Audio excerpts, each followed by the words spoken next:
स्वागत है आप सभी का। आपके साथ मैं हूं स्वप्निल। बड़ी खबर है, मुख्यमंत्री अशोक गहलोत बीजेपी पर जमकर बरसे। सीएम ने केंद्र सरकार पर खुलकर बड़ा हमला बोला। उन्होंने कहा कि हाल ही में हुए चुनावों में जो बीजेपी की जीत हुई है उस पर बीजेपी घमंड न करे, क्योंकि जनता बीजेपी को सबक सिखाएगी। सीएम अशोक गहलोत ने आगे कहा, केंद्र राजस्थान के पानी की समस्या की अनदेखी कर रहा है।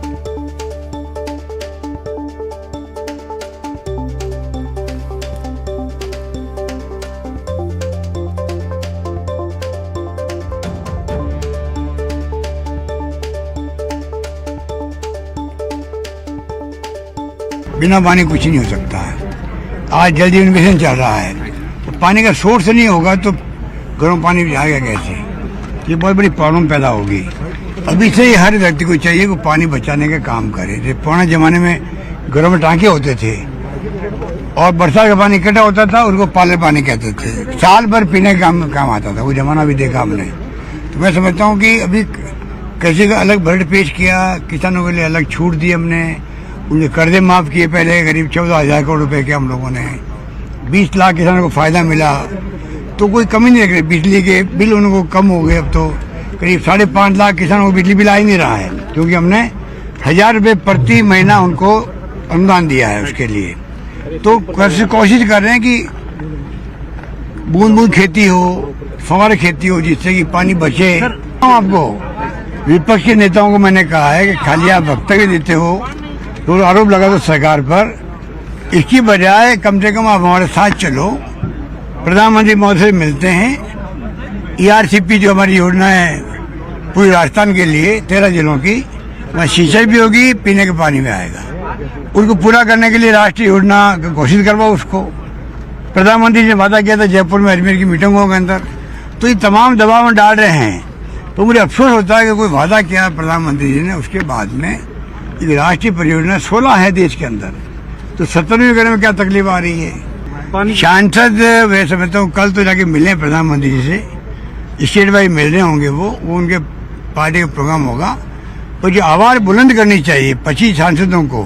मेरा मानना है 25 सांसद, नेता प्रतिपक्ष यहाँ के, बीजेपी का अध्यक्ष, ये फालतू में स्टेटमेंट देते रहते हैं, ट्वीट करते रहते हैं। ट्वीट करने का भी एक तरीका होता है कि क्या लैंग्वेज लिखते हो, क्या मीनिंग निकलता है, क्या उसमें तथ्य है। उसके बगैर भी ठोकते रहते हैं। हम भी देखते हैं, चलो करने तो कोई बात नहीं, वो करो अपने हिसाब से। पर आप कम से कम जो राजस्थान की प्रॉब्लम्स हैं, पानी की है या बिजली की है, कोयले की है, कोई प्रॉब्लम हो उसको उठाओ। कम से कम आप लोग उठा ही नहीं रहे कोई मांगों को।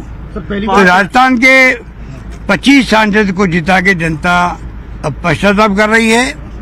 इनको सबक सिखाएगी अगले चुनाव के अंदर। इनको भ्रम नहीं होना चाहिए कि 5 राज्यों में 4 चुनाव जीत गए तो सब कुछ इनको मिल गया है। डेमोक्रेसी के अंदर कब जनता का मिजाज बदल जाए मालूम नहीं पड़ता। ये हमने अनुभव से देखा है।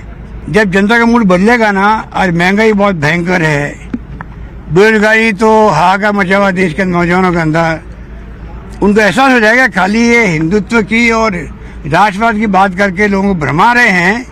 इनकी बातों में दम नहीं है, शासन नहीं कर रहे, खाली वोट लेने के लिए हिंदुत्व की बात करते हैं, वोट लेने के लिए राष्ट्रवाद की बात करते हैं। क्या हम लोग राष्ट्रवादी नहीं है क्या? देशवासी राष्ट्रवादी नहीं है क्या? इनकी पोल खुलेगी तब झटका लगे तो मालूम पड़ेगा इन लोगों को। 5 राज्यों को वो पहले हम लोग कह रहे थे चुनाव में 125 दिन तक इन्होंने दाम नहीं बढ़ाए। पहले भविष्यवाणी हो रही थी, जैसे चुनाव खत्म हुए नहीं और ये दाम बढ़ाने लगेंगे। आप देख रहे हो दाम बढ़ने लग गए। जनता इन बातों को समझती है, इनकी कथनी में करने में कितना बड़ा अंतर है। समय आने पर इनको झटका देगी जनता, ये समझ नहीं पाएंगे क्या हो गया। और इस बीच मुख्यमंत्री अशोक गहलोत ने आज कई घोषणाएं की हैं, जिनमें प्रमुख तौर पर जोबनेर विश्वविद्यालय से जुड़ी जो घोषणा रही है वो सुर्खियां बन रही है। जोबनेर विश्वविद्यालय के पास बाईपास बनेगा। 46 करोड़ की लागत से इस बाईपास का निर्माण कराया जाएगा। मुख्यमंत्री अशोक गहलोत ने कहा कि जनता का हक है, वो उनकी जरूरत की कोई भी चीज मांग सकते हैं, कितनी बार भी मांगे, बिना थके मांगे, या अगर मांगते मांगते थक भी जाएं तो भी सीएम घोषणाएं करते और उनकी मांगों को पूरा करने में नहीं थकेंगे।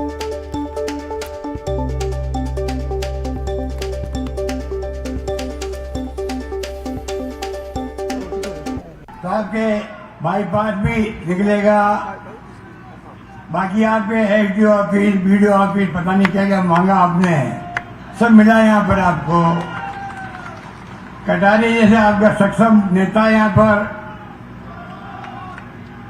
तो आपको कहने की आवश्यकता नहीं। सब नेता बैठे हमारे नागर साहब लगा करके, मोदी साहब और बेगा साहब। मैं समझता हूँ कि कोई कमी नहीं रखते हैं ये लोग अपने क्षेत्र की मांगों पूरी। दीप सिंह खैरिया जी हमारे बहुत वरिष्ठ नेता हैं, आलोक बेनीवाल बैठे हैं, फिर मोदी जी बैठे हुए हैं। तमाम एमएलए जो हैं, ये खंडेलवाल साहब तो है ही हमारे। तो लालचंद जी समेत जो आपके जनप्रतिनिधि हैं, अपने क्षेत्र में विकास करवाने में, कोई तहसील, कोई उप तहसील, कोई एसडी ऑफिस, कोई नगर पालिका बनाओ, कैसी कॉलेज खोलो, गर्ल्स कॉलेज खोलो। मेरे ख्याल से ये मांगते मांग थक गया, तो मैं देता नहीं थक रहा हूं, ये मैं कह सकता हूं।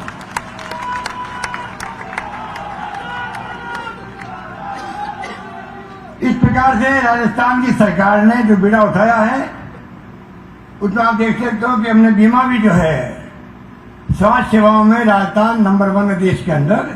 दवाएं फ्री, टेस्ट फ्री। पहले 5 लाख का बीमा था, पूरा 10 लाख का कर दिया, और पूरे प्रदेशवासियों का है।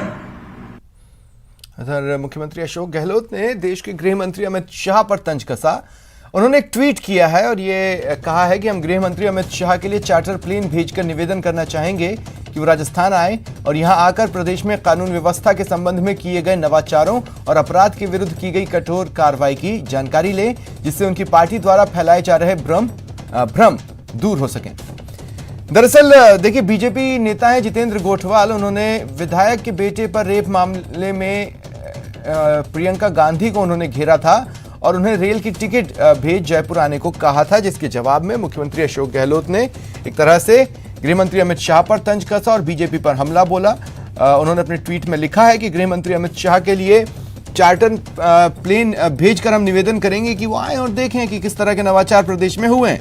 ज्यादा जानकारी के लिए बात करेंगे सहयोगी दिनेश से। दिनेश, वो जो नहीं कहते हैं टिट फॉर टैट वाली स्थिति है सियासत में, फिलहाल वो चल रही है।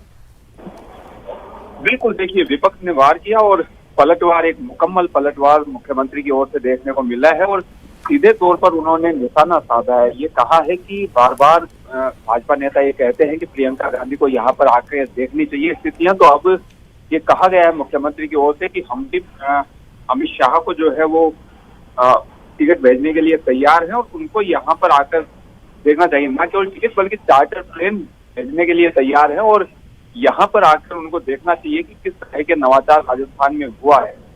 कल जितेंद्र गोठवाल जो भाजपा के नेता हैं, पूर्व में संसदीय सचिव रहे हैं, उन्होंने टिकट भेजे थे प्रियंका गांधी को कि वो आकर देखे कि यहाँ भी लड़की है लेकिन यहाँ पर लड़की लड़ नहीं पा रही है, क्योंकि एक मामला सामने आया था विधायक पुत्र का दुष्कर्म का मामला, उसे लेकर ये उन्होंने ट्वीट किया था और टिकट भेजे थे। अब उसका एक मुकम्मल जवाब यहाँ पर दिया गया है और सीधे मुख्यमंत्री ने ट्वीट किया है, हमला सीधे तौर पर ये बोला गया है और ये कहा गया है कि राजस्थान में कई तरह के नवाचार हुए हैं जिसकी वजह से अपराधों में भले ही बढ़ोतरी हुई हो अपराध दर्ज प्रकरणों में, लेकिन अपराध जो है वो नहीं बढ़े हैं।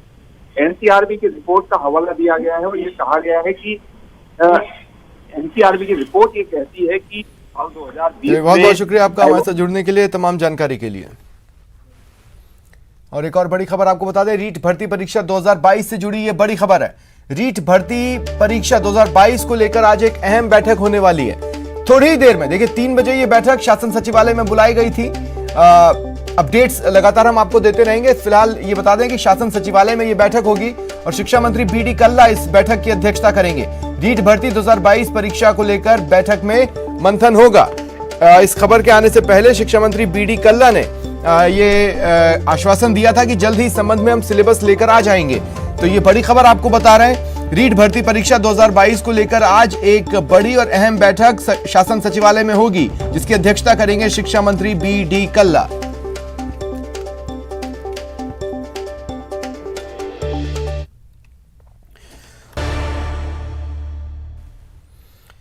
बात कर लेते हैं सेंट्रल ट्रेड यूनियंस की हड़ताल की। सेंट्रल ट्रेड यूनियन ने आज और कल देशव्यापी बंद का ऐलान किया है।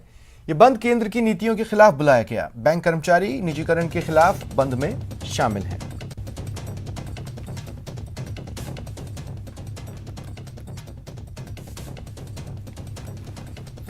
भरतपुर में ग्रामीण बैंक के बैंक कर्मियों ने 12 सूत्रीय मांगों को लेकर प्रदर्शन किया। इसकी तख्तियां लेकर सभी कर्मचारियों ने कन्नी गुर्जर चौराहे पर प्रदर्शन किया और कहा कि 12 सूत्रीय मांगों को जल्द पूरा किया जाए।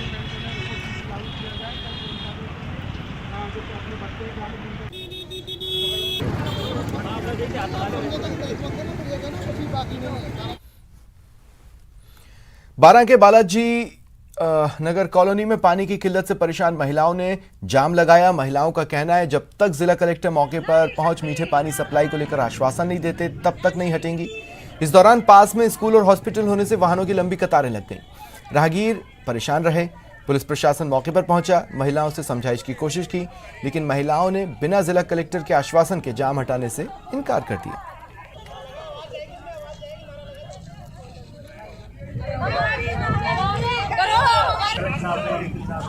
परेशान है। सामने वाली कॉलोनी है, उसमें बिल्कुल प्रॉपर पानी आ रहा है मीठा, कम से कम भी 2-2 घंटे तक पानी बहता रहता है और हमारे यहाँ एक बूंद भी पानी नहीं है। बिल्कुल जस्ट सामने वाली कॉलोनी में हम लोगों के पानी नहीं है। नगर में हम लोगों ने पानी नहीं आ रहा। कई बार इसके लिए हमने काफ़ी प्रयास किए, डालूराम जी से बात भी की, लेकिन उसका कोई असर नहीं हुआ उन पर। इधर दयानंद कॉलोनी में आ रहा है, सामने इस बालाजी नगर में बिल्कुल पानी नहीं आ रहा है, एक बूंद भी। सब परेशान है। टैंकर वाले भी बहुत भाव खाते हैं, एक टैंकर के साथ 800 रुपए मांगते हैं। पानी की दिक्कत आ रही है बहुत ज़्यादा, मीठा पानी बिल्कुल भी नहीं आ रहा हमारे, एक बूंद पानी भी नहीं है। टैंकर भी डलाते हैं और नल के बिल भी जमा करते हैं हम।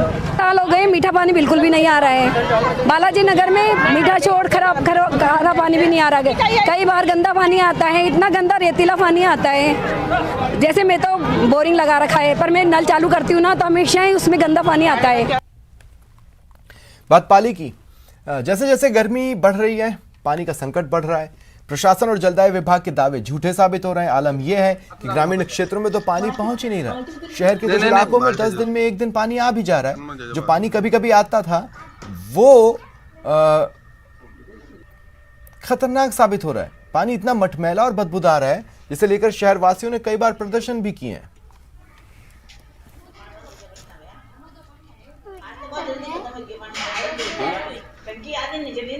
ऐसा ही पानी आ रहा है। हम लाइनमैन को बार बार शिकायत कर चुके हैं, बार बार वाटर वाले को शिकायत कर चुके हैं, लाइनमैन को शिकायत कर दी है, पार्षद को भी बोल दिया। उन्होंने पार्षद ने वाटर वर्क्स के हमको नंबर दिया है, फिर भी हमारी कोई कार्रवाई है। और लाइनमैन यही कह रहे हम 2 महीने से चेक कर रहे हैं, आज दिन तक कोई लाइन चेक नहीं हुई है। आज वो आए हैं, उन्होंने उनको चेक करवाई है लाइन, तो उनको गटर के पानी के सीवेज का गटर से कनेक्शन जुड़ा हुआ मिला है। और वो अब कह रहा हम आज इस समस्या का समाधान शाम तक करेंगे, लेकिन आज हमने दिन भर में कोई पानी नहीं भरा इस गली से कि इतना बदबूदार पानी हम पी नहीं सकते। हमारे घर में 6 जनों को आज भी लेटरिंग है और उल्टियाँ हो रही है, इससे हम बहुत परेशान हो चुके हैं। पानी का मतलब गंदा बहुत आ रहा है हमारे यहाँ। जो गटर का पानी है, जैसे पानी आता है वैसे कैसे भी हम और बदबूदार पानी आता है एकदम, और कम भी आता है पानी। 1 घंटा भी पूरा नहीं देते हो आप। आज हमने पानी भरा ही नहीं, आज हमारा आधा पानी भी नहीं भरा अभी। चित्तौड़गढ़ जिले के खोखरिया खेड़ी के पास 6 लेन पर चावल से भरे ट्रक में आग लग गई। चावल समेत पूरा ट्रक जलकर राख हो गया। दुर्घटना में कोई हताहत नहीं हुआ है। भादसोड़ा पुलिस मौके पर पहुंची और दमकल की सहायता से आग बुझाई गई।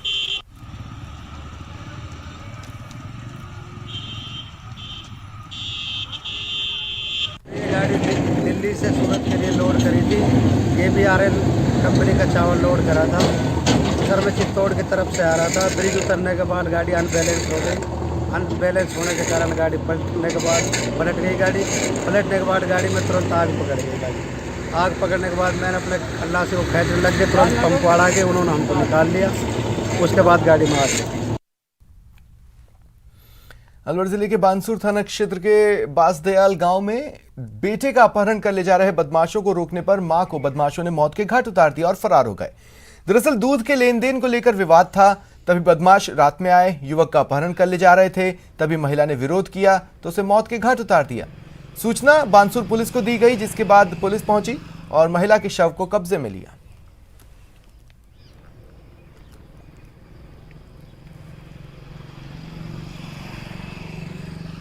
मामला कल अपहरण किया गया था कालूराम सैनी का, और उसके बाद में गांव वालों को पता चला कि उनका अपहरण हुआ, तो ये उसको जाके वहाँ से इनका कोई दूध को लेके विवाद हुआ था, उसको लेके इनको छुटा के वापस आ गए थे। गांव वाले वहाँ से जब घर पहुँच गए, ये पीछे से इसकी मम्मी और ये और तीनों वहाँ से जब जाने लगे पीछे से इनके ऊपर वार हुआ है और इनकी मम्मी की वहाँ मौके पे मौत हो गई थी। मेरा सर दूध का मामला था, तो मैं उनको दूध बंद कर दिया, तो मेरे को दबाव बना के रात को अपहरण करके नदी में ले आके मेरे को मारपीट की और मेरे को बेसमेंट में बंद कर दिया, मेरा मोबाइल छीन लिया।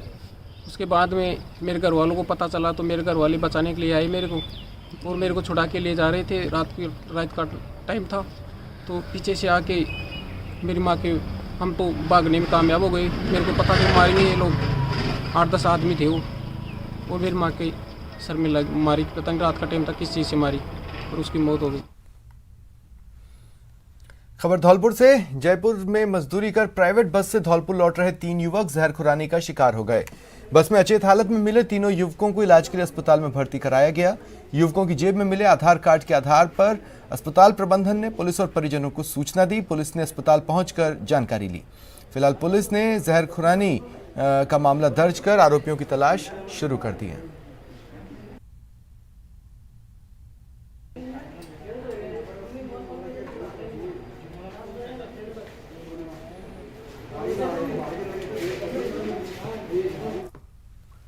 फिलहाल इतना ही। नमस्कार।